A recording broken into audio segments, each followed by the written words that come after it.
મિત્રો આપ જોઈ શકો છો આ એક્ટિવા આપણે પહેલાં મેં ચાલુ કર્યું હતું અને આનું આખું એન્જિન ઓપન કર્યું છે, જોઈ શકો છો.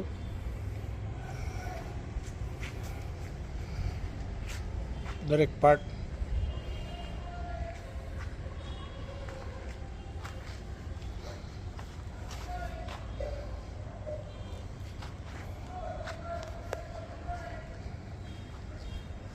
મોટર ફેલ છે, આખો એન્જિન આપણે ડાઉન કરી નાખ્યું છે બરાબર. આમાં બ્લોક પિસ્ટન વાલ ક્રેન્ક એ બધું પણ કરવું પડે એમ છે. જેવું ગોળ નાખો એવું ગળું થાય આમાં, તો જોઈ શકો છો બરાબર. આ ગાડી બરાબર નાખી હવે કમ્પ્લીટ થશે પછી તમને હું બતાડીશ, જોઈ શકો છો.